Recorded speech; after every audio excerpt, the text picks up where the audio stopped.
नमस्कार दोस्तों, स्वागत है आप सबका आज के सेशन में। आई होप सॉलिड स्टेट का जो अभी तक दो शॉर्ट प्रीव्यू लेक्चर और कल का लेक्चर जो मैंने बताया था वो आप सभी को अच्छे से क्लियर है, आप सभी ने अच्छे से देख लिया है। सॉलिड स्टेट एक बहुत लाजवाब चैप्टर है। इमेजिनेशन, विजुअलाइजेशन बहुत जरूरी होता है इस चैप्टर के अंदर। मोस्ट ऑफ द टाइम हम अगर उस चीज को उस तरह से विजुअलाइज नहीं करते, देखते नहीं हैं, तो हमारा ये चैप्टर थोड़ा वीक रह जाता है। लेकिन at this point of time we are more focusing कि आपके बोर्ड के लिहाज से क्या क्या चीजें अच्छी होनी चाहिए। चैप्टर की शुरुआत में मैंने आपसे कहा था डेंसिटी और डिफेक्ट, ये दो चीजें अगर आपने मास्टरी कर ली तो आपके बोर्ड्स के अंदर के सवाल आपको तकलीफ नहीं देंगे। फिर उसके बाद मैंने कल आपसे यूनिट सेल्स की बात करी। मैंने बताया कि क्रिस्टल लैटिस क्या होता है। कल हमने अमॉर्फस और क्रिस्टलाइन सॉलिड के विषय में भी अच्छी खासी जानकारी ली थी। अब दोस्तों आगे बढ़ते हैं और आज बात करते हैं सबसे पहले भाई यूनिट सेल की। जब आप बात करते हो तो आप देखते हो पैकिंग एफिशिएंसी। पैकिंग किस तरह से हम करते हैं, देखो बेटा, एक रूम है, उसके अंदर बॉल्स भर रहे हो, क्रिकेट बॉल मान लो, वही हमारी यूनिट पार्टिकल है। यूनिट पार्टिकल यानी बेसिकली जो एटम्स की बात करते हो, मॉलिक्यूल्स की बात करते हो, आयंस की बात करते हो, जिनको हमने यूनिट पार्टिकल्स के विषय में देखा है। कल मैंने समझाया भी था क्या इन तीनों का महत्व है। तो भाई साहब उस रूम में अगर आप भरेंगे और वो बॉल की तरह है, मजा ये है, तो आप जब बॉल्स को रखेंगे तो बीच में स्पेसेस तो रह ही जाएंगे। अब उन स्पेसेस को भरने के लिए आप और कुछ बातें करेंगे, अलग तरीके से ऊपर से बॉल लाएंगे, अलग सेटअप करेंगे, उन सबको कहते हैं पैकिंग। तो आइए जरा जानकारी लेते हैं पैकिंग क्या क्या हो सकती है। अब बच्चों यहां पर अगर आप देखते हो इस पर्टिकुलर चीज में, जस्ट अ सेकेंड, तो यहां पर अगर हम देखें तो ये 2D पैकिंग है, 2 डायमेंशनल पैकिंग।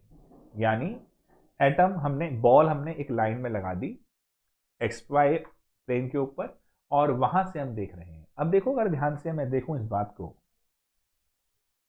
एक एटम ये रहा, एक एटम ये रहा, एक ये रहा, एक ये रहा, इनके सेंटर पॉइंट को जोड़ो, क्या दिखता है बेटा?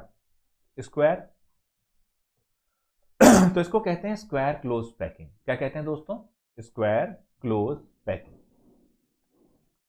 अब यहां पर मैंने बहुत सिंपल एक बात लिखी है कि इट इज लेस एफिशिएंट। इस तरह की पैकिंग में बीच में गैप बहुत रह जाएगा, लग ही रहा है आपको, ये सब गैप ही है, खाली जगह, गैप रह गया।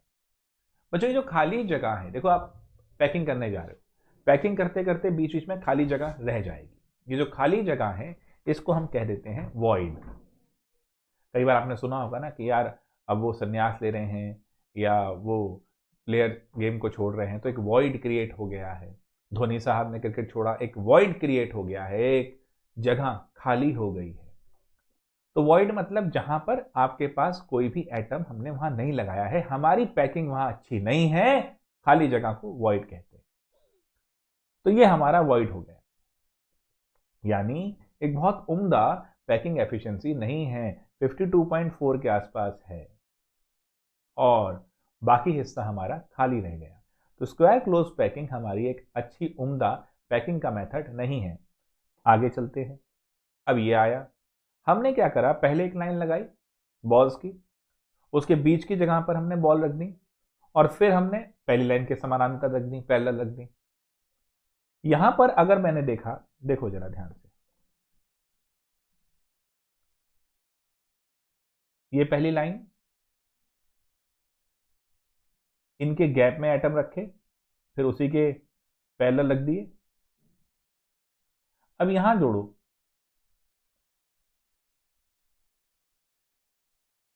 ऐसा आ रहा है, यहां ज्यादा एक विजुअलाइजेशन अच्छा हो पा रहा है इसलिए मैंने ये चित्र लिया। तो ये हेक्सागन बन गया। दिस टाइप ऑफ पैकिंग जहां होगी उसे कहेंगे हेक्सागोनल क्लोज पैकिंग। मजेदार बात यह है दोस्तों, अब एक वर्ड मैं यहां पर यूज कर रहा हूं, कोऑर्डिनेशन नंबर। ये कोऑर्डिनेशन नंबर क्या होता है? मेरे दोस्तों, जैसे आप अभी किसी कमरे में बैठे हैं और उस कमरे में आपके साथ 2-3 लोग और हैं जो आपके डायरेक्ट कांटेक्ट में हैं। कोविड वाली टर्मिनोलॉजी की बात की जाए तो अगर आप किसी डायरेक्ट कांटेक्ट किसे कहते हैं? कोई पेशेंट था, उसके डायरेक्ट कांटेक्ट में 5-6 लोग थे, तो उन्हीं को हम कहेंगे डायरेक्ट कांटेक्ट। यानी उस पेशेंट का कोऑर्डिनेशन नंबर, जितने लोग उसके साथ टच में थे उन्हें कहा जाएगा। तो कोऑर्डिनेशन नंबर, ये चीज आगे भी यूज होगी कोऑर्डिनेशन कंपाउंड में। एक बार इसको लिख भी लो, coordination number will be equal to the number of touching spheres। बच्चों, एक बात बड़े ही ध्यान से समझना, जब इन टॉपिक्स को समझ रहे हो तो एक बहुत इंपॉर्टेंट एस्पेक्ट है। जब भी मेरे लेक्चर ले, मैं कल भी कहा था, ये मत सोचना कि इसकी तो रिकॉर्डिंग अवेलेबल है। अगर ये सोच लोगे तो अभी का ध्यान लगेगा नहीं और बाद में ध्यान होना नहीं। एक बार चीजों को टालना शुरू कर दिया तो टल ही जाएंगी। और एक ये भी ध्यान रखो कि बच्चों, जो जिस तरीके से मैं आपको ये समझा रहा हूं, तो बहुत कोई इसमें ड्रामेबाजी की जरूरत नहीं है। सब्जेक्ट को जब आप डिटेल में समझने की कोशिश करते हो तो बड़े शांत दिमाग से बैठना होता है, जुनून की हद तक समझना होता है। कल भी समझाया था, आज भी समझा रहा हूं, बड़े ही ध्यान से फोकस करके मेरी बातों के साथ आराम आराम से कॉन्सेप्ट को मजबूत करते हुए। कॉन्सेप्ट क्या होता है दोस्तों? हमेशा हम कहते हैं कॉन्सेप्ट क्लियर होना चाहिए, कॉन्सेप्ट क्लियर होना चाहिए। अरे भैया, ये होता क्या है? ये कॉन्सेप्ट है किस चिड़िया का नाम? तो जरा समझ लीजिए। कॉन्सेप्ट का मतलब होता है एवरीथिंग। आप उस चीज के बारे में सब कुछ जानते हैं। यानी ये टॉपिक क्या है, ये टॉपिक क्या समझाएगा, इसकी एप्लीकेशन क्या है। अगर आप सब कुछ जानते हैं तो आपको उसका कॉन्सेप्ट अच्छे से क्लियर है, और अगर आप नहीं जानते हैं, कोई भी चीज अटक गई है, तो कॉन्सेप्ट क्लियर नहीं है। तो मेरे साथ एक एक पल, एक एक सेकंड का ध्यान रखते हुए चलिए। एक एक सेकंड कीमती है दोस्तों। तो नंबर ऑफ टचिंग स्फेयर, ये ध्यान रखना। अगर मैं अब इस वाली स्लाइड को ध्यान से देखूं तो ये वाला जो मेरा एटम है, एक पता नहीं आज हमारा पेन को काहे दिक्कत हो रही है। ये तो आगे चला गया।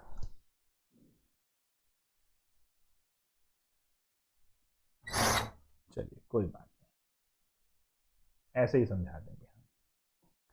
तो आप खुद देखो बेटा, ये जो हमारा ये वाला एटम है, ये 6 एटम से अटैच हो रहा है, तो इसका कोऑर्डिनेशन नंबर 6 हो रहा है। मजेदार बात ये है। चलिए, अब यहां पर आप देखें तो 60% ऑफ द अवेलेबल स्पेस आप भर लेते हैं। पहले वाले से सिचुएशन बेटर हो गई है, बट अभी भी बहुत अच्छी नहीं हुई है। अब हम इस तरह चलते हैं। वो 2D था, अब 3D। मतलब पहले तो एक्स वाई प्लेन पे जा रहे थे, अब जेड वाले प्लेन को भी आप ले लेंगे। अब क्या करेंगे? पहले नीचे बिछाई लेयर, फिर मतलब इस तरह से पहले आए, फिर इस तरह आए, फिर और उसके ऊपर फिर जो उसमें गैप था वहां पर बॉल्स को प्लेस करना शुरू किया ताकि मैक्सिमम पैकिंग हो जाए।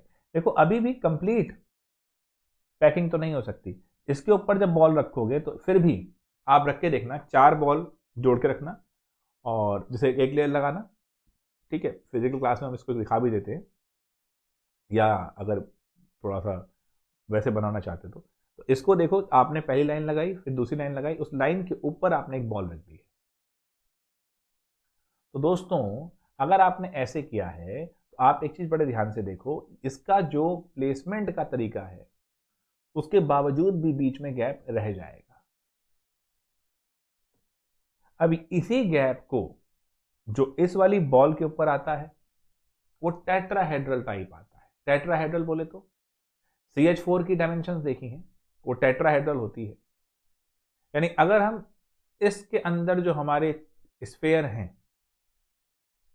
उन्हें कनेक्ट करते हैं तो बीच में जो वॉइड आता है वो टेट्राहेड्रल फॉर्म लेता है। अगर इस समय विजुअलाइजेशन नहीं भी कर पा रहे हो तो इस पे एक सवाल क्या आता है, मेन मुद्दा तो उसका है, ये तो बकबक तो कुछ नहीं आनी है, आना है सवाल। तो आइए मैं आपको समझाता हूं कि इस पे सवाल किस प्रकार आएंगे और कैसे आप उन्हें सॉल्व करेंगे। मेरे बच्चे, वॉइड्स के दो प्रकार हैं, ऑक्टाहेड्रल वॉइड।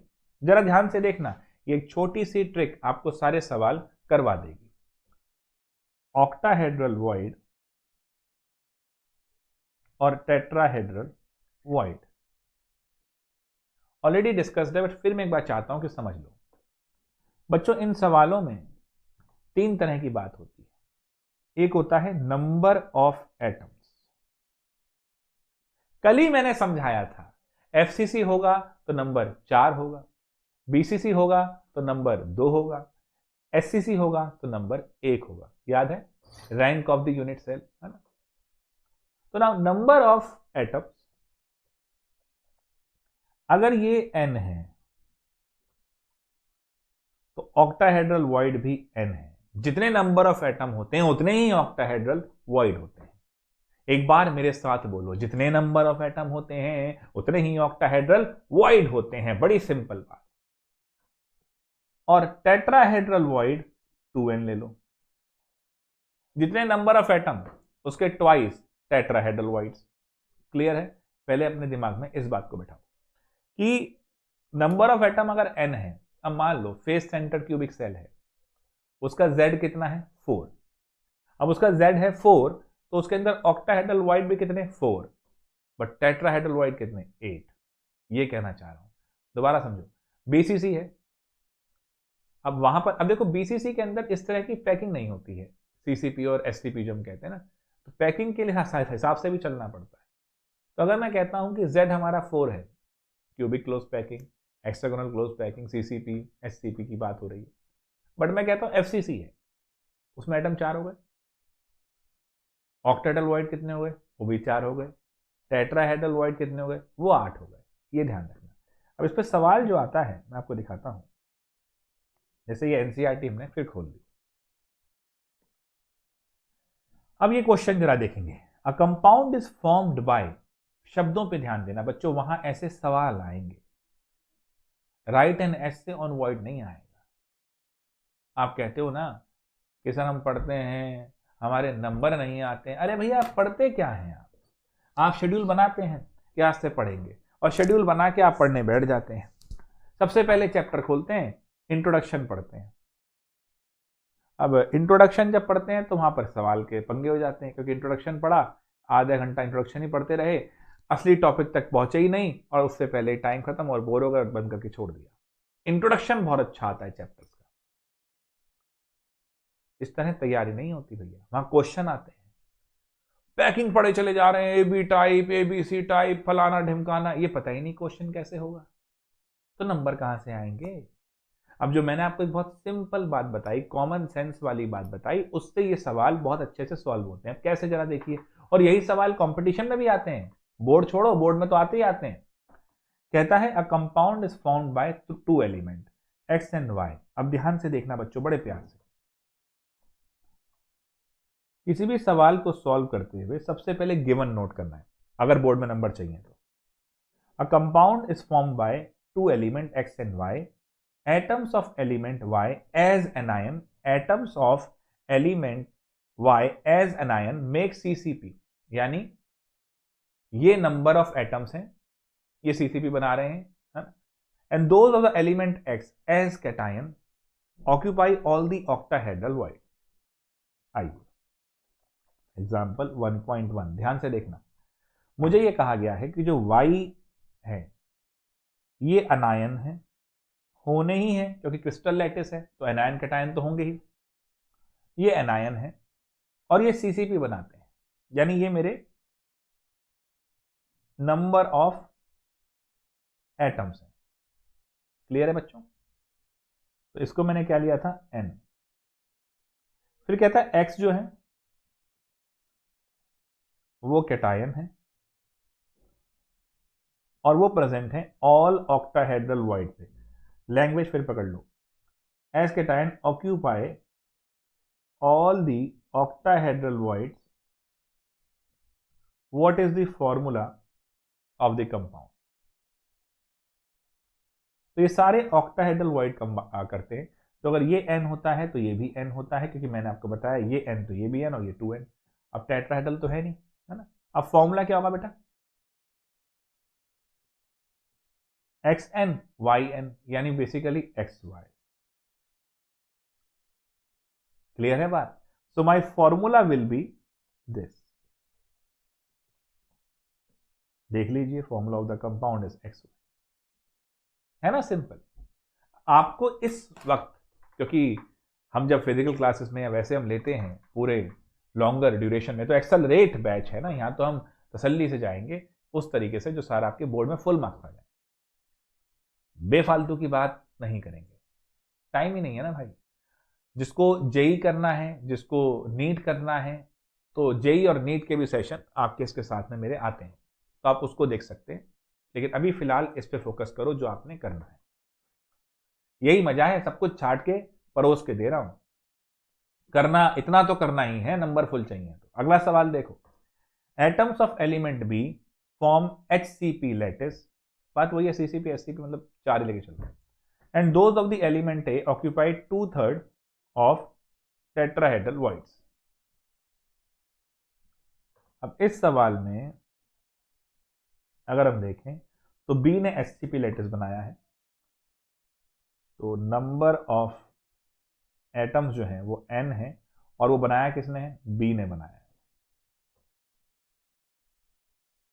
है। And A occupied 2/3 of tetrahedral voids. अब ध्यान से देखना बच्चों, टेट्राहेड्रल वॉइड्स हैं, वहां पर ए है। अगर ये n होता तो टेट्राहेड्रल वॉइड 2n होते। अगर ये नंबर ऑफ एटम n होता है तो टेट्राहेड्रल वॉइड 2n होते हैं, है ना। तो अगर ये एटम सारे यहां हैं, ये 2n होना है, 2/3 ऑक्यूपाई करा है, तो 2/3 ऑफ 2n कर दो, सिंपल। सारा जीवन उच्च विचार, कुछ नहीं करना। बी n है और ये है। अब ले लो, रेशियो तो निकालना होता है आपको। तो अगर हम ध्यान से सोचें तो क्या आ जाएगा जी? बी के नीचे तो 1 लगाओ और ए के नीचे क्या लगाओ? 4/3। क्यों? अरे भैया 2 × 2/3 4/3। यहां 1 ले लो, n भी ले लोगे तो n और n तो कट जाएगा ना रेशो में, है ना। जैसे पहले कट गया n और n, 1 बन गया। यहां देखो n और n कट गया था तो 1 1 का रेशो आ गया। रेशो फॉर्मूला क्या होता है? मोल्स का रेशो होता है ना गुरु। अब आपसे मैं एक सवाल दागू कि भाई H2O की बात कर रहे हैं, तो H2O के अंदर अगर मैं सवाल की बात करूं तो H2O में 2 मोल इसके आ गए हाइड्रोजन के और 1 मोल ऑक्सीजन का, तब जाके 1 मोल H2O बना। यही होता है ना। तो यहां पर भी अगर मैं देखूं तो ये सारे वॉइड पे इतने एटम्स हो गए, इतने इस पे हो गए, तो एटम्स का ही तो रेशो लोगे। अब ये क्या बन जाएगा बेटा? A4/3 B, बट फ्रैक्शन में तो नहीं छोड़ते, 3 से करो मल्टीप्लाई। A4B3 A4B3, सिंपल है। इस प्रकार इस तरह के सवालों को किया जाता है। तो वॉइड्स को लेके बहुत ज़्यादा परेशान होने की कोई आवश्यकता नहीं है। वॉइड्स याद करेंगे, कहाँ लोकेशन होती है, फलाना होती है, ढिमकाना होती है, इसका कोई मतलब नहीं है। पढ़ते हैं हम जरूर, लेकिन तब पढ़ते हैं जब वक्त भी ज़्यादा हो खराब करने के लिए और जेई और नीट के लिए ही जा रहे हो। देखो ये येलो बॉक्स के अंदर है लोकेटिंग टेट्राहेड्रल एंड ऑक्टाहेड्रल, इसका मतलब आपके नॉन इवेल्युएटिव पर्पस पे है, यानी बोर्ड में इवेल्यूशन में ये नहीं है। इवेल्युएशन मतलब पेपर सेटअप में नहीं आएगा, है ना। येलो बॉक्स है ये, देख लो आप।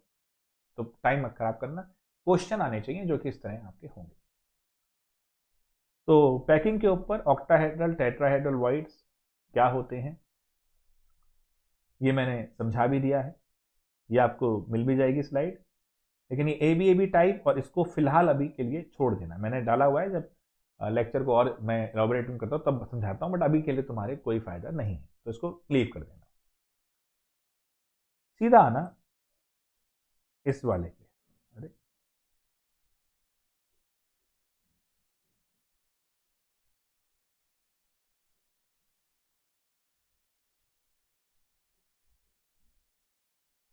आज हमारा कुछ पंगा कर ही रहा है भैया।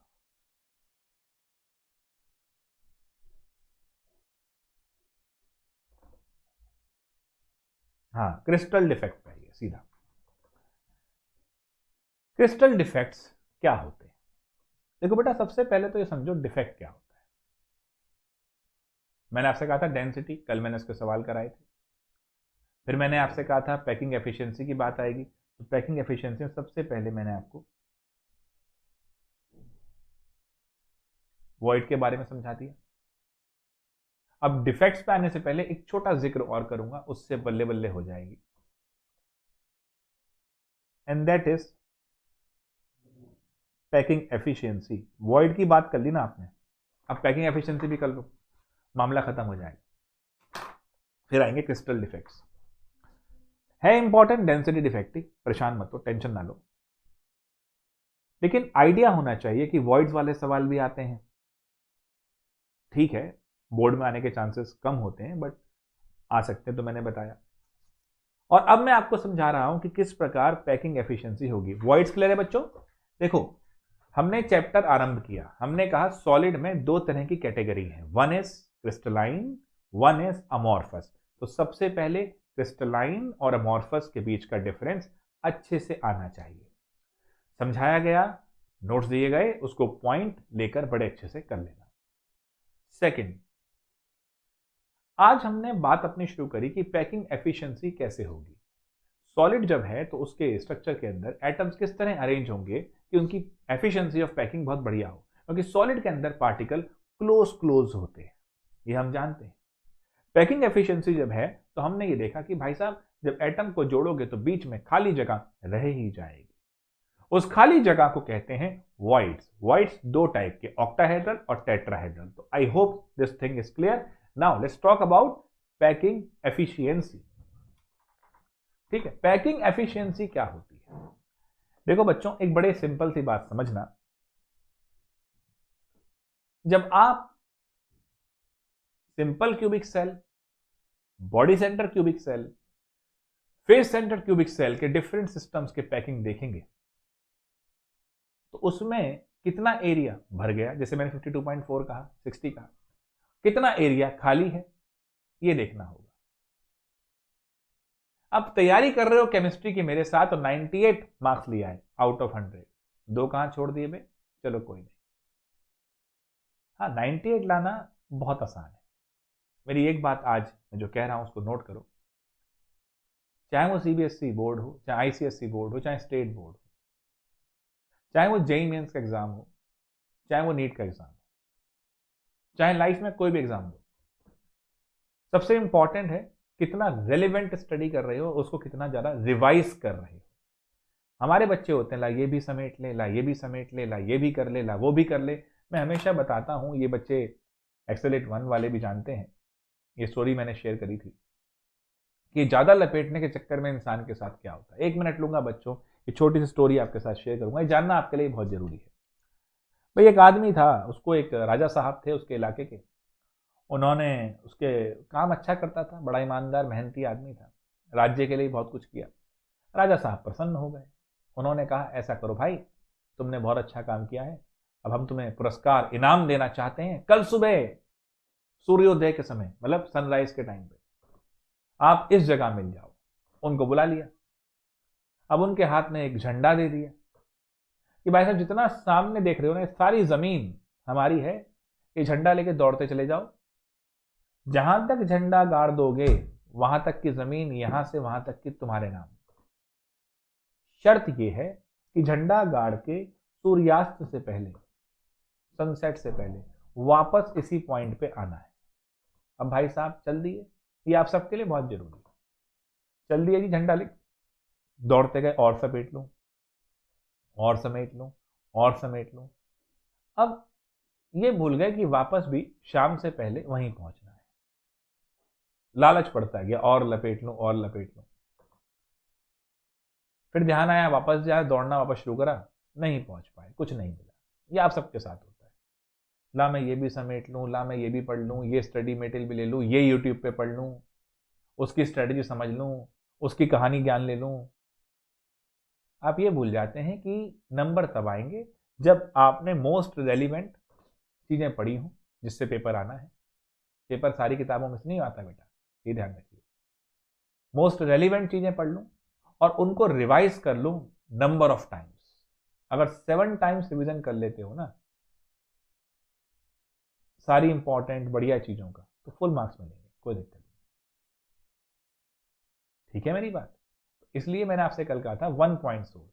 जब आप यहां देख रहे हो तो उस पर पूरा फोकस करके चलो। आपके पास एक स्टिपुलेटेड टाइम है, मिनिमम आपके पास एक टाइम है, और चीजें उसमें केमिस्ट्री में कराने के लिए बहुत जाना है। तो मुझे आपका पूरा कोऑपरेशन चाहिए, मजाक नहीं चाहिए। पढ़ाई के साथ मजाक नहीं होता।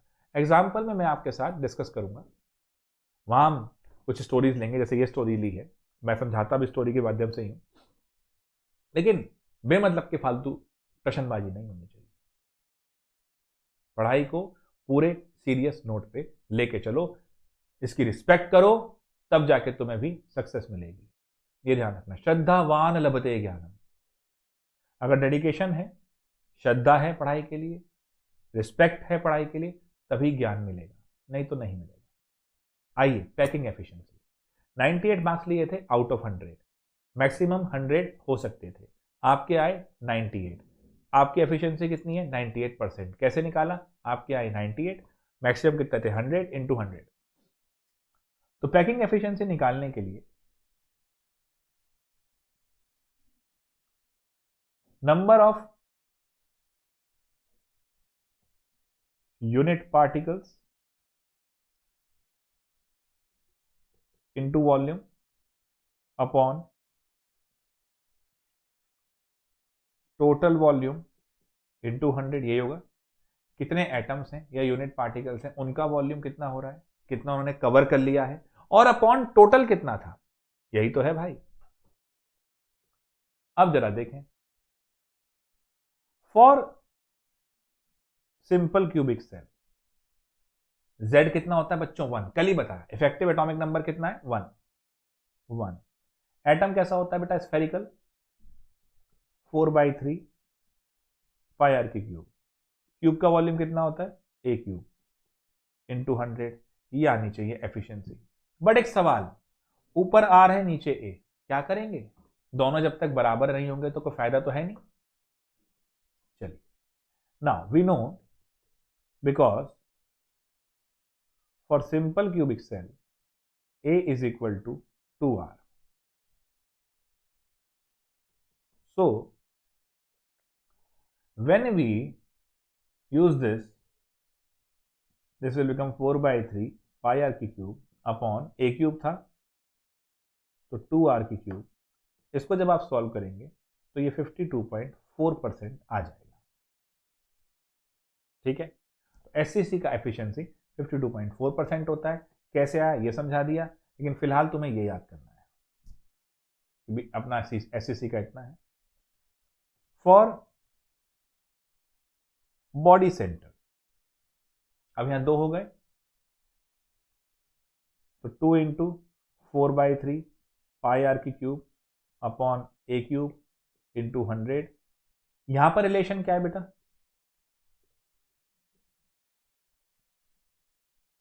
ये लगाओ, आंसर मिलेगा 68%। अब फॉर एफसीसी कितने हो गए? 4, तो 4 इंटू 4/3 पाई आर की क्यूब अपॉन ए क्यूब a/2√2 r। ये रिलेशन r और a का रिलेशन मैंने कल भी बताया था, इस तरह से निकालना है। यहां करेंगे नियर अबाउट 74%। क्लियर? तीनों में कोई दिक्कत नहीं। This is your packing efficiency.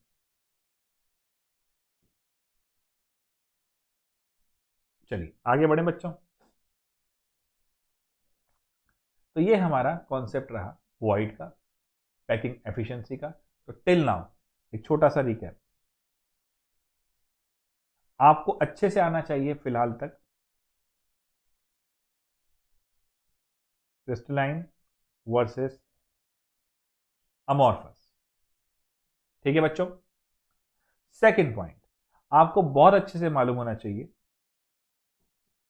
Unit sales के विषय में। आपको मालूम होना चाहिए वो लैटिसेस में सिमेट्रिकल, मोस्ट सिमेट्रिकल, जो बताया था मैंने कल,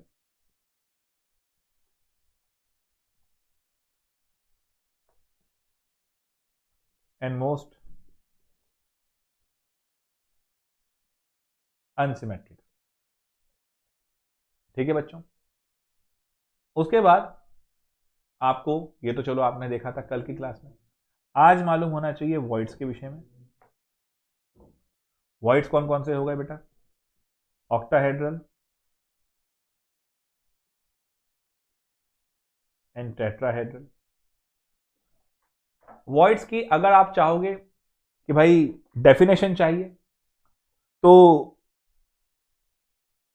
6 स्क्वायर से सराउंड होगा तो ऑक्टाहेड्रल, 4 से होगा तो टेट्राहेड्रल।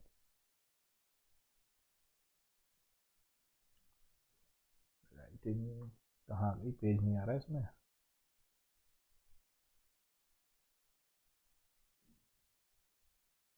चलो आ ही रहा होगा। चलिए बच्चों, तो अगर मैं ऑक्टाहेड्रल वॉइड को डिफाइन करना चाहूं तो दिस इज द स्पेस और void surrounded by 6 sphere of a regular octahedron। Tetrahedral को करना चाहूं, कैपिटल टी लगा लो,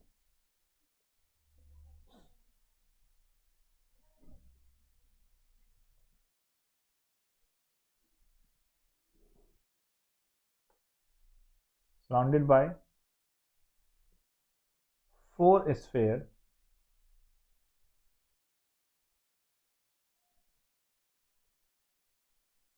present at the corners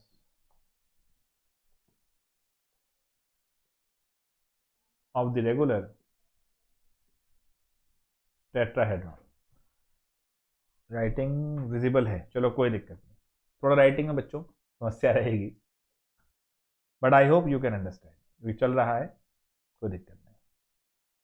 और फिर मैंने आपको वो चीज़ बताई, नंबर ऑफ एटम्स, और फिर आपके टेट्राहेड्रल वॉइड्स और ऑक्टाहेड्रल वॉइड का रिलेशन।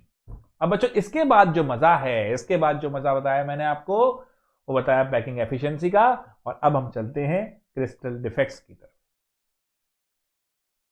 भाई आप सोचो, डिफेक्ट किसे कहते हैं? जो नॉर्मली जो पैटर्न होता है, जो मैक्सिमम लोगों में होता है, उससे अलग कुछ हो जाए तो उसे हम अबनॉर्मल कह देते हैं, उसको हम डिफेक्ट कह देते हैं। हाथ में है 5 उंगली, अगर हो गई 6 तो भैया हो जाएगा डिफेक्ट। तो the defects are basically irregularities, देखो वर्ड पे ध्यान दो मेरे, in the arrangement of constituent particles. यानी नॉर्मली जो कॉन्स्टिट्यूएंट पार्टिकल्स का अरेंजमेंट होता है उससे अगर कुछ अलग हो जाए तो इसे कह देते हैं डिफेक्ट्स। और 2 टाइप के हैं जी, पॉइंट और लाइन। आपके में पॉइंट डिफेक्ट्स के बारे में जानकारी, बट मैंने लाइन भी लिख दिया है। आर द इरेगुलरिटी और deviation from ideal arrangement around the point, एक खास पॉइंट सेंटर के ऊपर आता है। और लाइन बेटा एक देखो, लेटिस पॉइंट, यानी मैंने कहा था ना आपसे कल, एटम हो गया, मॉलिक्यूल हो गया, आपका आयन हो गया, ये सब एक लेटिस पॉइंट का रोल अदा करते हैं। इनके अराउंड अगर कोई डिफेक्ट है तो वो पॉइंट डिफेक्ट है। और बहुत सारे पॉइंट्स अगर रेगुलर अरेंजमेंट में आ जाएं तो वो लाइन डिफेक्ट है। कोई दिक्कत किसी बाशिंदे को, किसी बच्चे को? क्लियर? और इन्हीं इरेगुलरिटीज को डिफेक्ट्स कहते हैं मेरे भाई। अगर एक अच्छा टॉपर बच्चा सीरियसली पढ़ रहा है, आपको एक चीज बताता हूं, जब मैं, तो आप तो जानते ही हैं जहां तक है मेरे बारे में कि ऑफलाइन सेंटर्स और सभी प्रेस्टिजियस अभी भी मैं एसोसिएटेड ही हूं। पांडे सर की जो ये डेडिकेशन है, आप बच्चों तक वो क्वालिटी कंटेंट पहुंचाना, क्योंकि ये एक बहुत इंपॉर्टेंट एस्पेक्ट है, तो उसके साथ में इस मिशन के साथ आया हूं। बट जब मैं यूट्यूब पे देखता था, एक्सेप्ट फ्यू यूट्यूबर्स जो बहुत अच्छा एजुकेशन लगाते थे, maximum diversion from the content and अजीब अलग चीजें। पढ़ाई बच्चों एक सीरियस नोट पे ही हो सकती है। You can use certain examples, definitely हम कुछ एग्जाम्पल, विजुअलाइजेशन, थोड़ा कॉमेडी लगा सकते हैं, जरूरी भी है, मैं भी करता हूं अपनी क्लासेस में। बट आप लोगों से तभी से मैं कहता हूं, अच्छी चीज जो फायदा देती है वो सीरियस और सिंसियर नोट पे ही देती है। इस ऐप पे जो हम कंटेंट लेके आ रहे हैं वो आपके लिए बहुत फायदेमंद है। हो सकता है आपको डिफिकल्ट लगे, हो क्या सकता है, लगेगा ही, क्योंकि मैं जेई वाला भी लेके आ रहा हूं, नीट वाला भी लेके आ रहा हूं, आसान तो है नहीं, ये तो कोई भी कर लेता भाई उसको, तो फिर तो मेहनत तो लगेगी। अब उसमें से आप देखना कुछ बच्चे घबरा के दूर हो जाएंगे, अरे क्या है ये तो समझ में ही नहीं आया, हमारे समझ में आता नहीं है भैया, समझ में लाना होता है, मेहनत करनी अपने आप आ जाता तो सभी चैंपियन नहीं हो जाते। कमाल की बात तो ये,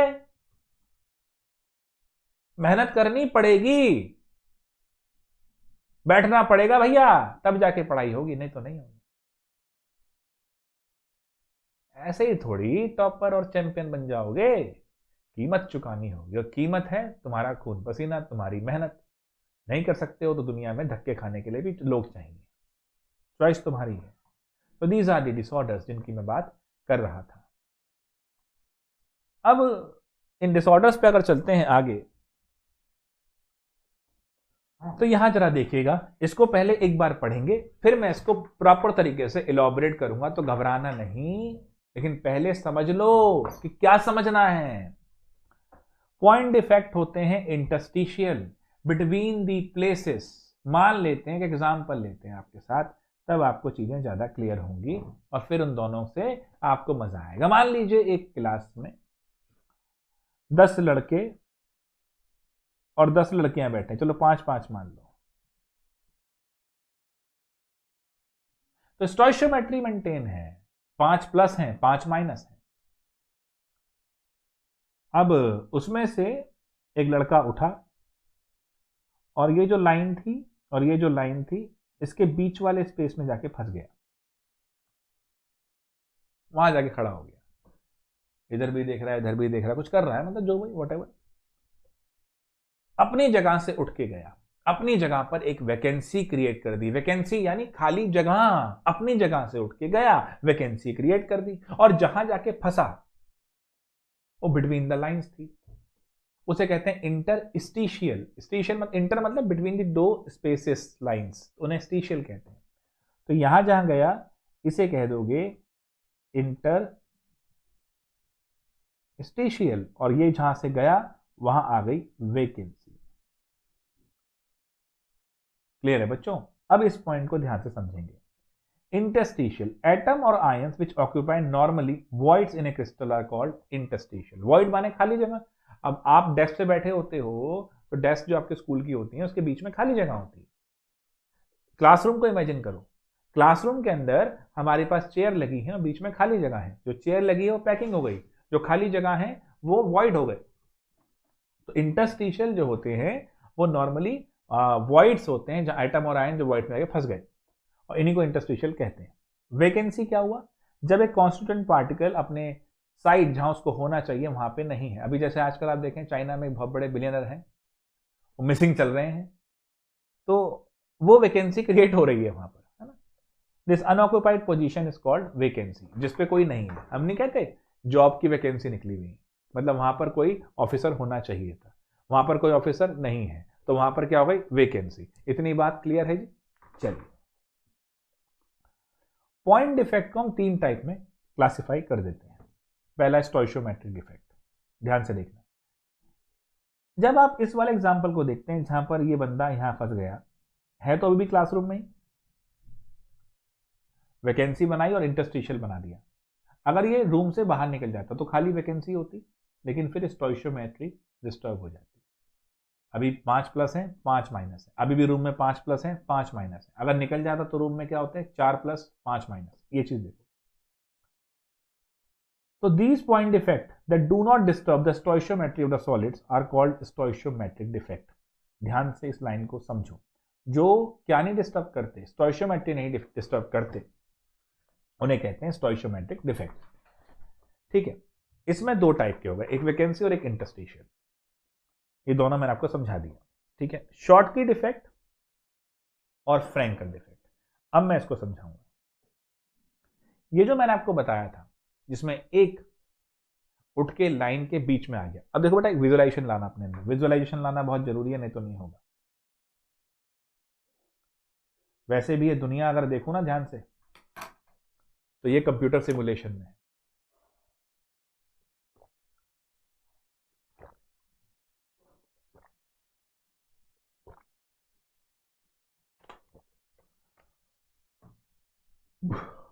कंप्यूटर सिमुलेशन मतलब सर,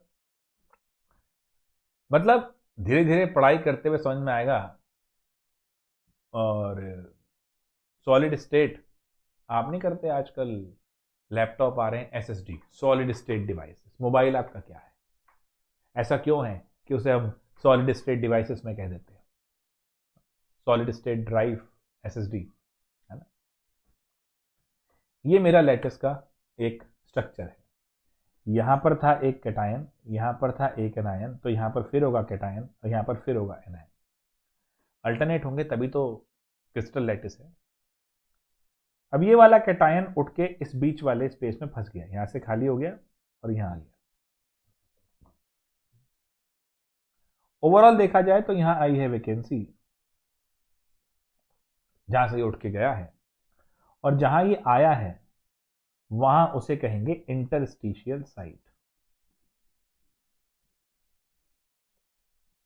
क्लियर है बच्चों? ये मेरा फ्रेंकल डिफेक्ट है। So Frenkel defect, when some of the ions of the lattice occupy interstitial site, leaving lattice sites vacant. This effect is generally found in ionic crystal where anion is much larger in size than the cation. Common sense कहती है ये बीच में फंस रहा है जो कि छोटा सा स्पेस है, तो इसका साइज क्या होना चाहिए? छोटा होना चाहिए। तो उन्हीं की जगह होगा जहां पर कैटायन का साइज छोटा है, रिलेटिवली एनायन के मुकाबले बहुत छोटा है। बच्चों एक होता था सॉलिड के अंदर रेडियस रेशियो रूल, अब एनसीईआरटी ने उसको नमस्ते कर दी, बट किसी जमाने में वो चलता था। वहां पर हम क्रिटिकल रेडियस की बात करते थे, बट जेई में आज भी करते हैं। तो सॉलिड स्टेट का मेरा जेई वाला लेक्चर आप इस पॉइंट पे देख सकते हैं। तो इंटरस्टिशियल साइट पे आ जाता है, ये फ्रेंकल डिफेक्ट है। इसमें एनायन का साइज बड़ा होता है, कैटायन का साइज छोटा होता है। मैंने ये पॉइंट लिखवा रखा है, दोबारा लिखने की कोई आवश्यकता मुझे नहीं है, आपको है। अब आ जाइए शॉर्ट की डिफेक्ट। ये फ्रेंकल हो गया बेटा मेरे लिए। फ्रेंकल और शॉर्ट की भी क्वेश्चन जरूर आना है। मैंने कहा था ना डेंसिटी और डिफेक्ट, तो ये डेंसिटी वाला फॉर्मूला था, उस पर क्वेश्चन हुए थे। अब ये डिफेक्ट्स वाली कहानी है। शॉर्ट की में क्या होता है? अब क्या हुआ, वो 5 लड़के और 5 लड़कियां जिस क्लासरूम में थे, उसमें से एक लड़का और एक लड़की क्लासरूम छोड़ के चले गए। क्लियर है? तो 2 आयंस मिसिंग हो गए, उनके यहां क्या बन गई? वैकेंसी। बट अभी भी स्टोइशियोमेट्री मेंटेन है, क्योंकि अभी भी रूम में 4 लड़के और 4 लड़कियां हैं। केमिस्ट्री के हिसाब से बात करूंगा तो ये प्लस था, ये माइनस, ये प्लस था, ये माइनस। मेरे बच्चे अगर ए प्लस और ये माइनस लैटिस से बाहर ही हो जाएं, लैटिस छोड़ के चले जाएं, तो नाउ दिस इज वैकेंसी और शॉर्ट की डिफेक्ट। सो इन शॉर्ट की, when equal number of cations and anions are missing from the lattice, अब ये कहां हो सकता है? जहां कोऑर्डिनेशन नंबर ज्यादा हो और एनायन और कैटायन सेम साइज के हो। तो मेरी ये जो पॉइंट है ना, ये बड़े ध्यान से देखना। फ्रेंकल वहां हो रहा है जहां एनायन कैटायन के साइज में डिफरेंस है, शॉर्ट की वहां हो रहा है जहां दोनों सेम साइज के हैं। ठीक है जी। एग्जाम्पल केसीएल, एनएसीएल, केबीआर, और इसका एग्जाम्पल एजी। अच्छा एजीबीआर ध्यान देना, दोनों ही कर सकता है, ठीक है ना। अब क्या होता है शॉर्ट की में, क्योंकि आयंस मिस हो गए, डेंसिटी और डिफेक्ट की बात है, आयंस मिस हो गए तो मास कम हो गया, मास कम हो गया तो डेंसिटी डिक्रीजेस। फ्रेंकल में नो डिफेक्ट ऑन डेंसिटी।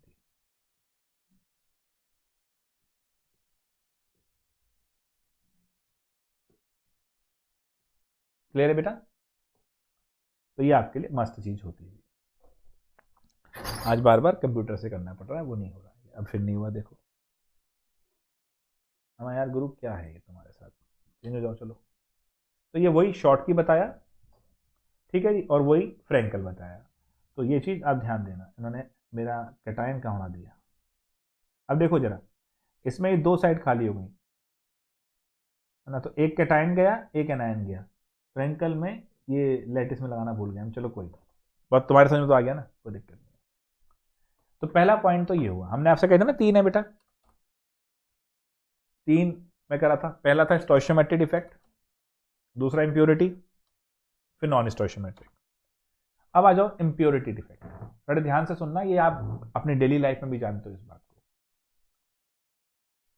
भाई इंप्योरिटी क्या होती है? कक्षा 9 में हमने प्योरिटी का कॉन्सेप्ट समझा था। चलो आराम से बैठ के समझते हैं, चाय पे चर्चा करते हैं। मैं आपको क्लास में बताते हुए जब भी पीछे होऊंगा, इसका मतलब मैं आपको समझाने के लिए हुआ हूं, और आपका भी अब मुझे पूरा फोकस बड़े रिलैक्स माइंड में चाहिए। पता है दोस्तों, जब मैं अपने ड्यूरिंग माय रिसर्च मेरे प्रोफेसर से बात होती थी, डिस्कशन होती थी, तो घंटों होती थी, तो हम लोग बैठ जाते थे चाय कॉफ़ी लेके और रिलैक्स होकर बात होती थी कि हाँ ये ऐसे होता होगा, वो आपके साथ चाहिए, तब कॉन्सेप्चुअल बिल्डिंग आपके अंदर आएगी। भाई प्योरिटी क्या होती है? आप कहेंगे सर हम मार्केट गए, कोई जूस लाए, फ्रूट जूस, कोई सब्जी लाए, बड़ी प्योर थी। केमिस्ट्री के हिसाब से प्योर नहीं थी। केमिस्ट्री के हिसाब से जिन आयन से वो क्रिस्टल बनना चाहिए था, उसके अलावा कोई भी फॉरेन एलिमेंट उसके अंदर है तो वो इम्प्योर हो गया है। यानी मुझे सिर्फ प्योर की जब बात करता हूं तो अपनी कॉन्स्टिट्यूएंट पार्टिकल से वो चेंज नहीं होना चाहिए। दोस्तों जब मैं बात करता हूं, आपने ऐड देखा होगा लो सोडियम सॉल्ट, जिन लोगों को हाई ब्लड प्रेशर की समस्या होती है उन्हें कहा जाता है कि नमक कम लीजिए। नमक कम लेने से हाई बीपी का क्या मतलब है जी? पहले तो ये सोच लेते हैं। होता क्या है दोस्तों, हमारी बॉडी में एक पंप है, सोडियम पोटेशियम पंप। तो दो बड़े इंपॉर्टेंट हमारे पास एलिमेंट हो गए, सोडियम और पोटेशियम। ये हमारे न्यूरोनल एक्टिविटी यानी न्यूरॉन्स की एक्टिविटी को कंट्रोल करते हैं। अगर मैं आपको सिंपल एक बात बताना चाहूँ तो किसी को हाई बीपी है तो उसका मतलब उसका सोडियम की कंसंट्रेशन को अगर मैनेज किया जाए तो मे बी वो हाई बीपी में आराम मिल सकता है। We are not very sure कि मिल ही जाएगा, बट ठीक है, देयर आर चांसेस। तो दोस्तों करते क्या है, मान लो अब NaCl के क्रिस्टल में से हमने 2 Na हटाए और उसकी जगह पर एक कैल्शियम लगा दिया। ओवरऑल चार्ज मेंटेन रहा, सॉल्ट में Na की कंसंट्रेशन कम हो गई और कैल्शियम भी बॉडी के लिए फायदेमंद होता है। तो कई सारे फायदे हो गए। तो क्या हम इसको लो सोडियम सॉल्ट कह सकते हैं? Yes, this can be called as low sodium salt और कैन बी यूज्ड। थोड़ा सा टेस्ट का फर्क शायद पता भी ना लगे आपको। तो इस तरह के जो है एक हमने इंप्योरिटी इंट्रोड्यूस करी इसके अंदर फॉर आवर बेनिफिट। ये इंप्योरिटी डिफेक्ट होते हैं। अब आइए समझते हैं। These defects arise when foreign atoms or ions are present in the lattice site or in the interstitial site। ठीक है, इस वर्ड को ध्यान रखना, सब्स्टिट्यूशनल सॉलिड सॉल्यूशन और इंटरस्टिशियल सॉलिड सॉल्यूशन। यानी आपने सॉलिड एंटिटीज में Na को हटा के लगा लिया या इंटरस्टिशियल साइट में डाल दिया। For example when molten NaCl containing a little amount of SrCl2 is crystallized, some of the sites of Na are occupied by Sr+2। Strontium वाली चीजें चलने लग गई इसके अंदर, क्योंकि +2 आयन +2 चार्ज है उसके ऊपर, तो वो 2 Na हटाएगा। ऐसे कैल्शियम भी हटा सकता है 2 Na। तो ये चीज, तो अब क्या हुआ जी, लेकिन इसमें एक चीज सोचो बेटा, अगर एक स्ट्रॉन्शियम आ गया तो साइड तो एक ही लेगा ना, चाहे चार्ज उसने 2 मेंटेन कर दिए। कैल्शियम आ गया तो साइड तो एक ही लेगा ना, एक जगह तो वैकेंसी रह गई। ठीक है दोस्तों, क्लियर है बात? फाइनली आते हैं नॉन स्टोइशियोमेट्रिक डिफेक्ट, और उसके ऊपर भी एक सवाल बनता है, एनसीईआरटी का कराऊंगा भी। जब स्टोइशियोमेट्री डिस्टर्ब हो जाए, स्टोइशियोमेट्री डिस्टर्ब हो जाए तो वो नॉन स्टोइशियोमेट्रिक हो गए। सिंपल सी बात है, स्टोइशियोमेट्री डिस्टर्ब ना हो तो स्टोइशियोमेट्रिक डिफेक्ट, हो जाए तो नॉन स्टोइशियोमेट्रिक। मेटल एक्सेस डिफेक्ट कहेंगे और मेटल डेफिशिएंसी डिफेक्ट। अब देखना बेटा, मेटल एक्सेस डिफेक्ट 2 टाइप में डाला है, दोनों में हेडिंग इन्होंने सेम लगा दी। बट देखो जरा, तो मैं एक काम करता हूँ, मेटल डेफिशिएंसी डिफेक्ट और उसको जो है ना मैं एनसीईआरटी से ले लेता हूँ थोड़ा सा।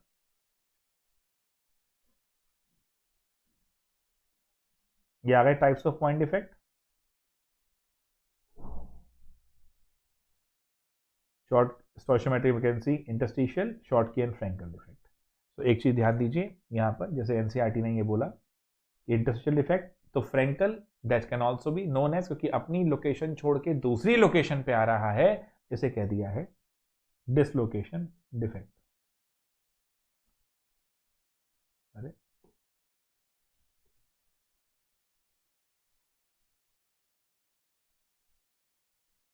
यहां देखिए डिसलोकेशन डिफेक्ट, ये कुछ पंगा हो गया इसमें कुछ आज।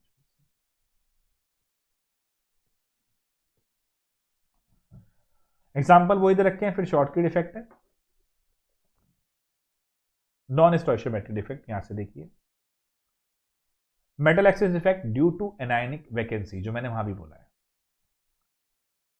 अब इसमें क्या होता है बेटा, इसमें एक चीज आती है फार्बन जेंडर सेंटर। पहले जरा लाइंस पे ध्यान दीजिए, फार्बन जेंडर सेंटर कुछ नहीं है, एफ सेंटर है। देखो इस समय में आप देख रहे हो कि आपके लिए मैं चैप्टर को एनसीईआरटी से भी मूव करा रहा हूं, कराना इसी से है, लैंग्वेज इसी की मानी जाएगी, तो साढ़े नोट नहीं चलने वाले। चलो जी, तो alkali halide like NaCl and KCl show this type of defect. पहला पॉइंट नोट करना है, NaCl and KCl। When crystal of NaCl are heated, ध्यान से सुनो, when crystal of NaCl are heated, heat करोगे इलेक्ट्रॉन एक्साइट होंगे, भागेंगे। When crystal of NaCl are heated in an atmosphere of sodium vapor, the sodium atom are deposited on the surface of the crystal.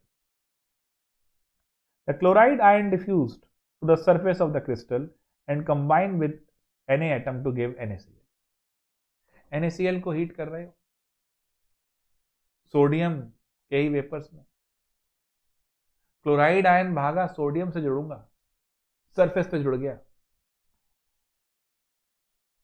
अब यहां पर क्या हो रहा है, सोडियम ने इलेक्ट्रॉन छोड़ दिया, Na+ बन गया।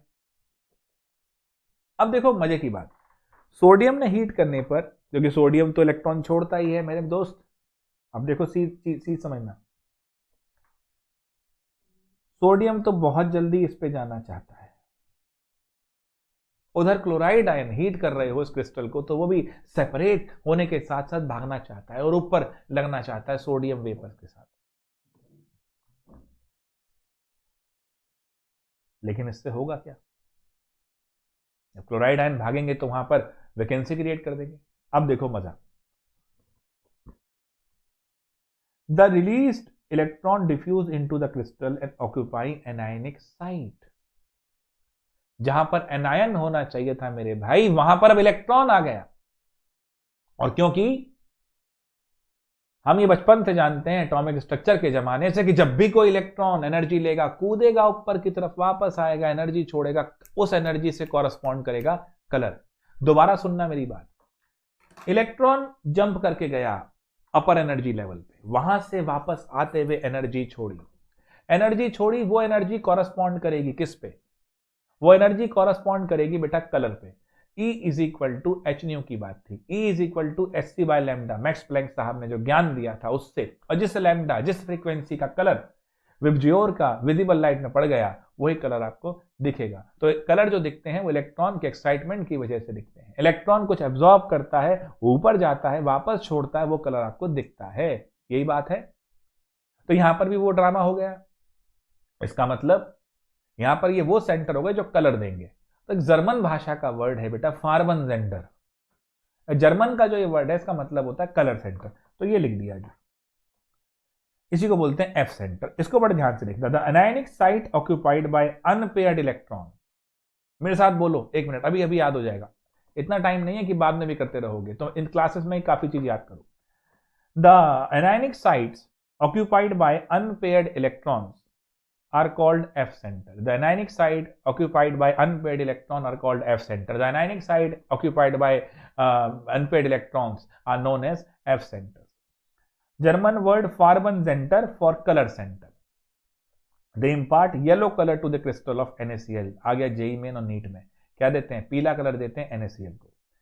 The color result by excitation of these electrons when they absorb energy from the visible light falling on the crystal. Similarly, आ गया वही बात आ गई, जो मैंने समझाया, एनर्जी लेंगे, कूदेंगे, वापस गिरेंगे, कलर आएगा। LaCl crystal pink and excess of potassium crystal violet, ठीक है। NaCl yellow, LaCl pink, KCl violet, थोड़ा लिलैक टाइप का colour. Metal excess defect due to presence of extra cation at interstitial site, ठीक है। तो यहां पर क्या होगा जी, अब ये एक्स्ट्रा कैटायन, यानी यहां पर जो उन्होंने एनायन वैकेंसी लिख दी है, ये एक्स्ट्रा कैटायन, इसको अब मैं चेंज भी नहीं कर पा रहा हूं मेरी PDF में, आप लोग कर लेना। थोड़ा सा PPT के लिए हम हेल्प लेते हैं भाई, सीधी बात है, क्लासेस ले रहे हैं। सो यहाँ क्या है, extra cation at industrial site, zinc oxide is white in colour at room temperature, on heating it loses oxygen and turns yellow. Simple बात है। एक्सेस ऑफ जिंक हो गया and formula become ZnO।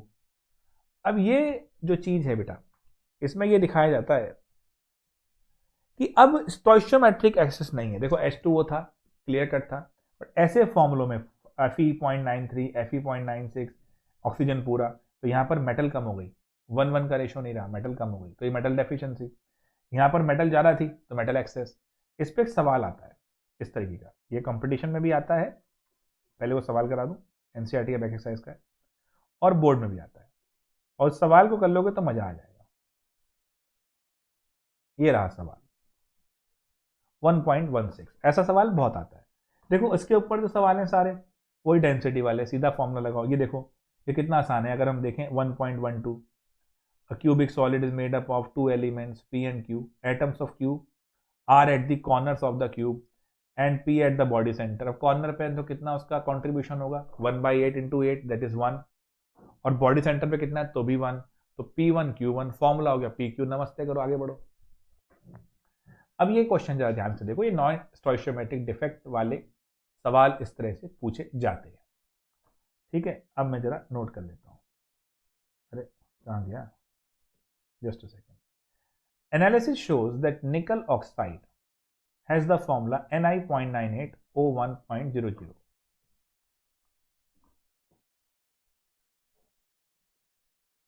Given क्या है बेटा,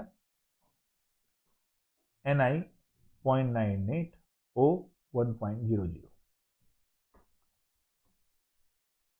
What fraction of nickel exists as Ni+2 and Ni+3 ions? ये given है, 1.16 का क्वेश्चन चल रहा है। कहता है व्हाट फ्रैक्शन, अब यहां लिखो टू कैलकुलेट, क्या फ्रैक्शन Ni+2 और Ni+3 में आएगा। अब जरा ध्यान दीजिए कैसे करेंगे इसको। बच्चों ये नॉन स्टोइशियोमेट्रिक कंपाउंड है और इसमें मेटल डेफिशिएंसी डिफेक्ट है, आप देख ही रहे हैं Ni.98 है। इस तरह के डिफेक्ट्स को मेटल डेफिशिएंसी या मेटल एक्सेस कहते हैं, जहां पर नॉन स्टोइशियोमेट्रिक, देख रहे हैं ना रेशियो आपका जो है फ्रैक्शन में चल रहा है, तो ये कोई रेशियो नहीं चल रहा। इस सवाल को करने की सबसे बड़ी स्ट्रेटेजी क्या है, ये आयनिक क्रिस्टल है तो ये न्यूट्रल तो होगा ही, तभी इसके ऊपर कोई चार्ज नहीं है। दोबारा देखिए, आयनिक क्रिस्टल है तो ओवरऑल जो चार्ज है वो तो बैलेंस होगा ही। क्यों होगा ओवरऑल चार्ज बैलेंस, बड़ी इंपॉर्टेंट सी बात है बेटा। आपको इसके ऊपर कोई चार्ज दिख रहा है, और आयनिक क्रिस्टल जो होते हैं वो अपनी इलेक्ट्रिकल न्यूट्रलिटी मेंटेन रखते हैं, नहीं तो स्टेबल कैसे होंगे। आइए इसको सॉल्व कैसे करेंगे। ओवरऑल चार्ज बराबर है, तो अगर मैं एक बात कहूं, इसने मुझसे पूछा कि निकल +2 और +3 की फॉर्म में कितना कितना होगा, फ्रैक्शन बताओ। ओवरऑल जो निकल है वो Ni+2 में और Ni+3 में डिवाइडेड फॉर्म में रहेगा। अब ऐसा करते हैं, इस 0.98 और 1 को 100 से कर देते हैं मल्टीप्लाई, फायदा क्या मिलेगा अभी देखते जाओ।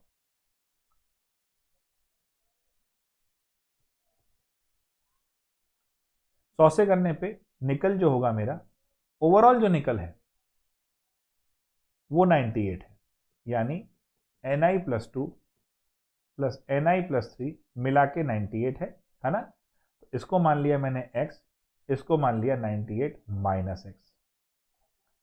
मिक्सचर वाली ये जो चीज है ये स्टोइशियोमेट्री के जमाने से हम देखते आ रहे हैं। स्टोइशियोमेट्री बच्चों अगर आपकी कमजोर है, मैंने एक्सेलेट 2 में भी 1 में भी कह रखा है, और अगर आपके भी साथ है तो क्योंकि मैं ऑर्गेनिक अब वहां पर समाप्त कर रहा हूं, तो आप दोनों के लिए कंबाइन करके मैं एक स्टोइशियोमेट्री का लॉन्ग सेशन जल्दी ही डाल दूंगा, क्योंकि वो जरूरी है। चाहिए हो तो आप अपने बैच में डाल दीजिएगा, आप एक मेल लिख दीजिएगा, मालूम हो जाएगा मुझे कि हाँ करना है। कुछ बच्चों ने मुझे कहा है और इकट्ठा होगा तो मैं और बता दूंगा। तो भैया ये मैंने x माना, ये 98 माइनस एक्स होना ही था। आपके पास और मेरे पास मिला के 98 रुपीज थे, तो मेरे पास मान लो x होगा तो आप पे कितना होगा 98 माइनस एक्स, तो वही चीज हो गई। ऑक्सीजन पे कंप्लीट 100 है। अब इनको चार्ज के हिसाब से देखो,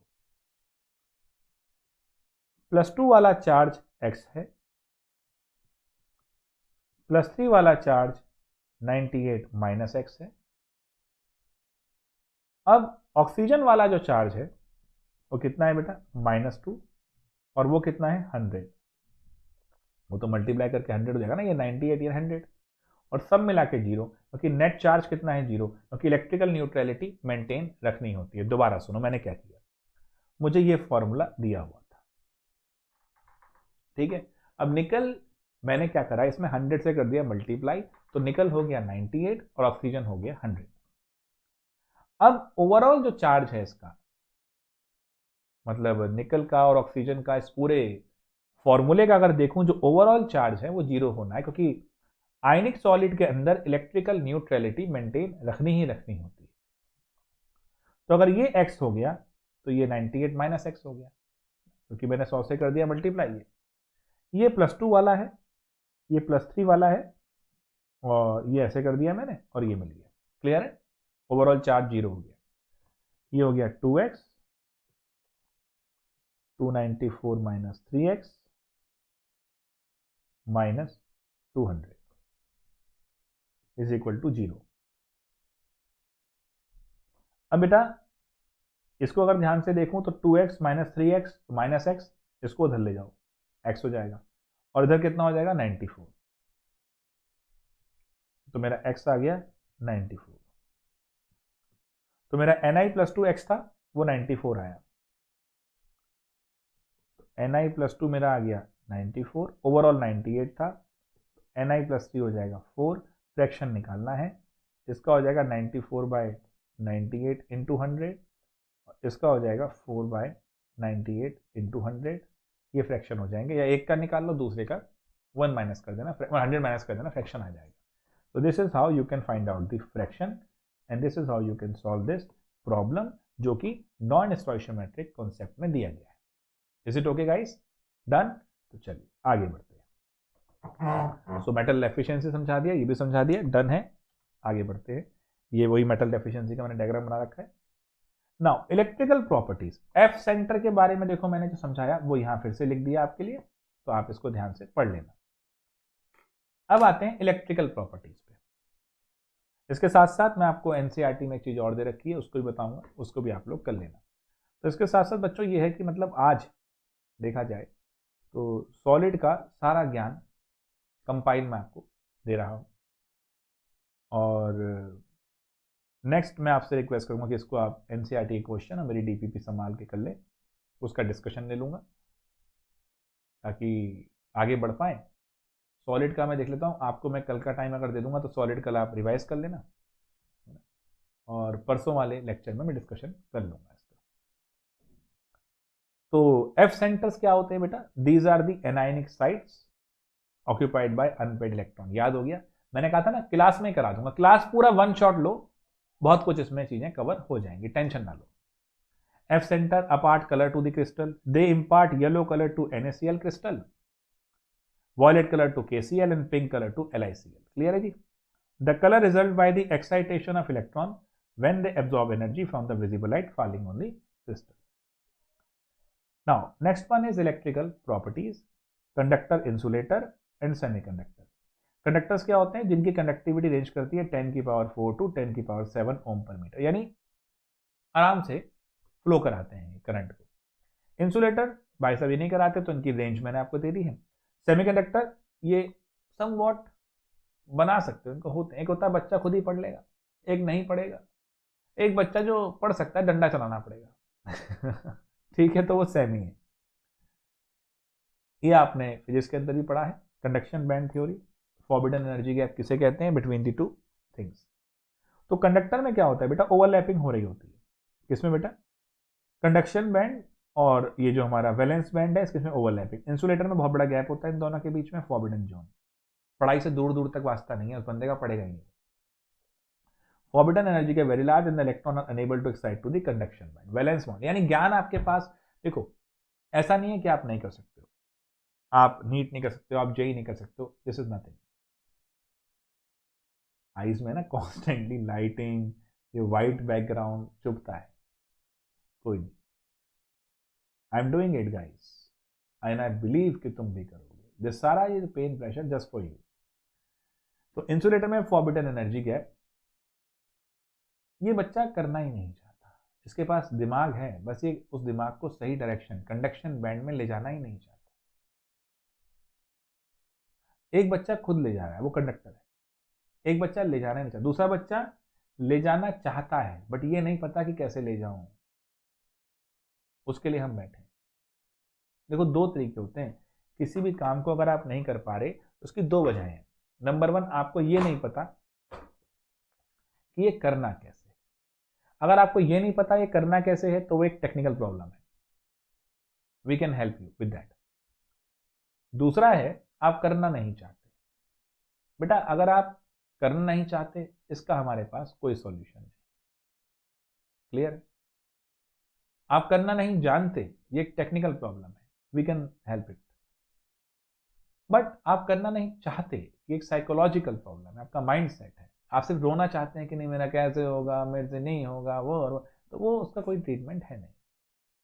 तो आप इंसुलेटर हैं, गैप जरा बढ़ गया और यहां पर गैप ओवरकम कर सकते हैं, ये सेमीकंडक्टर है। ये कनेक्शन में दिखा दिया, सेमीकंडक्टर इंट्रिंसिक एक्सट्रिंसिक। इंट्रिंसिक क्या होता है, जिनके बीच में एनर्जी गैप स्मॉल होता है, कुछ थोड़ा सा मूव कर जाएंगे, थोड़ा सा इलेक्ट्रॉन, प्योर सिलिकॉन ले लो, वो कर सकता है। एक्सट्रिंसिक, जब बाहर से कुछ ऐड कर दिया, डोपिंग कहते हैं इसको। देखो अब बेटा इसमें एन टाइप और पी टाइप हो गया। नॉर्मली सिलिकॉन वगैरह को इसमें यूज करते हैं। अब उनके पास 4 इलेक्ट्रॉन, आपने बाहर से पेंटावेलेंट डाल दिया। पेंटावेलेंट बोले तो जिसपे 5 इलेक्ट्रॉन है बाहर, 1 इलेक्ट्रॉन फालतू हो गया। अब ये फ्लो करेगा और कंडक्टिविटी क्या है, फ्री इलेक्ट्रॉन है, आप मूव कर रहे हो उसकी वजह से, तो कंडक्टिविटी हो रही है। तो यहां पर कंडक्टिविटी होनी शुरू हो जाएगी because of this extra electron. Electron क्या होता है बेटा, नेगेटिव। तो आपने एक नेगेटिव एंटिटी डाल दी जिसकी वजह से कंडक्टिविटी शुरू हो गई। ये एन टाइप सेमीकंडक्टर है, इसमें सोचना ही क्या है, ये देखो। और अगर एक कम कर दो,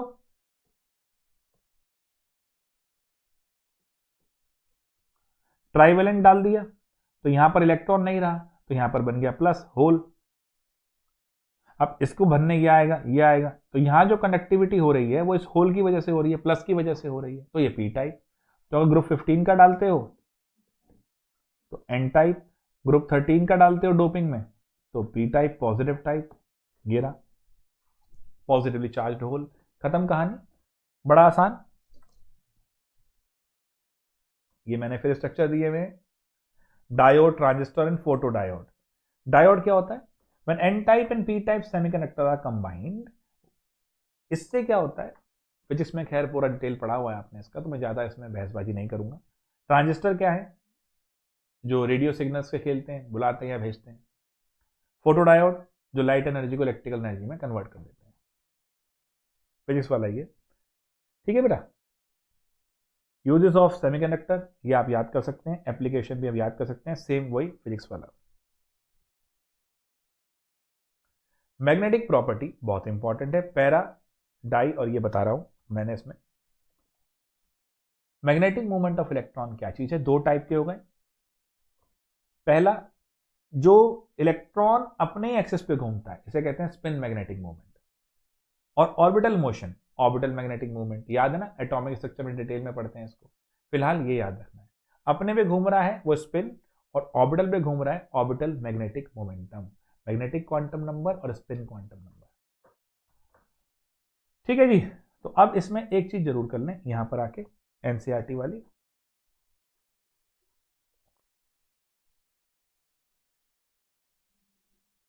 ये है मैग्नेटिक प्रॉपर्टी। तो ऑर्बिटिंग इलेक्ट्रॉन यानी orbital magnetic moment, spinning electron यानी स्पिन मैग्नेटिक मोमेंट। इसमें मैग्नेटिक प्रॉपर्टीज के बेसिस पे आप 5 कैटेगरी लेंगे, पैरामैग्नेटिक, डाया, फिर आपका फेरो, एंटी फेरो और फेरी। पैरा क्या है? जो कि एक्सटर्नल मैग्नेटिक फील्ड से वीकली अट्रैक्टेड होते हैं, इन पे अनपेड इलेक्ट्रॉन होते हैं। आपको पता होती है बात, ये अनपेड इलेक्ट्रॉन वाली पुरानी दवाएं चल रही है। यहां पर इनके एग्जाम्पल और वीकली अट्रैक्टेड हैं, ये देखने हैं। डाया वीकली रिपेल्ड है, एग्जाम्पल, इसमें अनपेड नहीं होते। फेरो, आयरन, कोबाल्ट, निकल, ये बहुत ज्यादा, जैसे पैरा तो वीकली होता है, ये बहुत ज्यादा स्ट्रांगली अट्रैक्ट होते हैं, ये फेरो है, ये इनके एग्जाम्पल है। अब बच्चों यहां पर देखो, ए बी सी, फेरोमैग्नेटिक सारे एक टाइप पे, anti ferro alternate, and ferri pattern नहीं होता प्रॉपर। लेकिन ये डायग्राम बहुत बार पूछा गया, कंपटीशन में भी, स्कूल एग्जाम में भी, तो ये ध्यान रखना, इसको याद करना है पूरा। इसके साथ साथ अब मैं 2 टर्म और लिखूंगा। One is pyroelectricity. देखो, आप करंट बनाओगे इलेक्ट्रॉन की मूवमेंट से। अगर आप इलेक्ट्रॉन को मूव करा रहे हो with the help of heat, एक इफेक्ट होता था सीबैक इफेक्ट फिजिक्स में, यहां पर आप 2 मेटल को जोड़ते थे, एक तरफ हीट करते थे, एक तरफ कोल्ड कर देते थे। सीबैक में क्या था? अगर आपने हीट और कोल्ड किया तो बीच में करंट बनना शुरू होगा। पल्टायर क्या था? करंट बता दो, एक तरफ कोल्ड एक तरफ ठंडा, फ्रिज वाला कॉन्सेप्ट, तो ये वहां था। तो बेसिकली पायरो इलेक्ट्रिसिटी क्या है? Electricity formed with the help of heat, यानी इलेक्ट्रॉन को मूव करा रहे हो with the help of heat. तो इलेक्ट्रिसिटी जनरेशन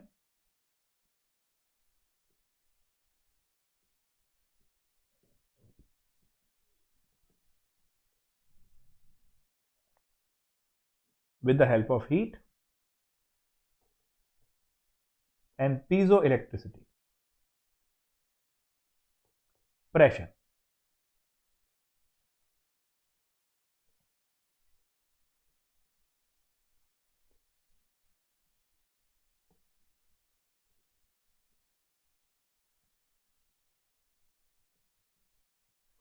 ठीक है दोस्तों, with the help of pressure, ये पीजो हो गई, प्रेशर मेंटेन कर रहे हैं, उससे मूवमेंट करा रहे हैं, तो उससे हो गई।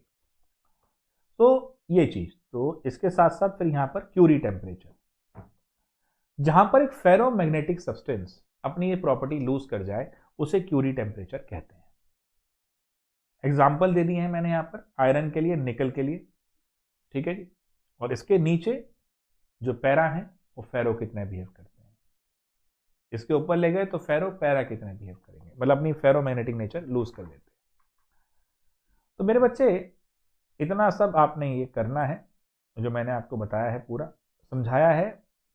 मैंने आपको पीपीटी भी बताया अपना सारा, कैसे कैसे चीजें हैं आज की, और एनसीईआरटी से क्या करना है ये सब बताया है। कल अब आपको मैं टाइम दूंगा, कल मैं आपको लेक्चर नहीं दूंगा।